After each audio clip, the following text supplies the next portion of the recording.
புதன்கிழமை மதியம் தம்பி ஸ்கூலில் பேரண்ட்ஸ் டீச்சர்ஸ் மீட்டிங். அப்படியே வந்து யூனிஃபார்ம் மெஷர்மெண்ட்டு புக்ஸ் எல்லாம் வாங்கிட்டு போயிருங்கன்னு சொல்லி கூப்பிட்டுருந்தாங்க. எல்லா வேலையும் முடிச்சுட்டு வர்றக்கே வந்து ஈவினிங் போல் ஆயிடுச்சு.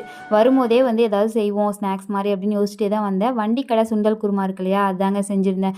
சடனாக மழை வர மாதிரி இருந்தங்காட்டி சரி இது செஞ்சுருவோம் அப்படின்னு சொல்லிட்டு ஒரு 4 பல்லாரி வெங்காயம், ஒரு 5 பல்லு பூண்டு, 2 பழுத்த தக்காளி, ஒரு கிராம்பு, கொஞ்சமாக சோம்பு, இஞ்சி இல்லை அதனால் இஞ்சி நான் சேர்க்கல. இது எல்லாத்தையும் ஃபைனாக அரைச்சிக்கலாம்.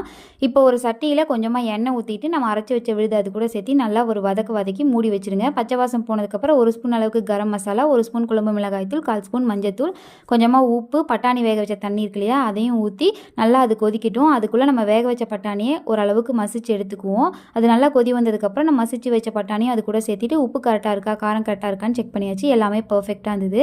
இது கூட பருப்பு வடை போட்டு சாப்பிட்டா நல்லாயிருக்கும். அதனால் ஹஸ்பண்ட்டை முன்னாடியே சொல்லிட்டேன். அதுக்குள்ளே எல்லாமே ரெடி பண்ணி வச்சங்காட்டி ஹஸ்பண்ட் வாங்கிட்டு வந்ததையும் அதையும் போட்டு நம்ம செஞ்சு வச்ச குருமாவையும் ஊற்றி சூப்பராக சாப்பிட்டோம். வீடியோ பிடிச்சா லைக் பண்ணி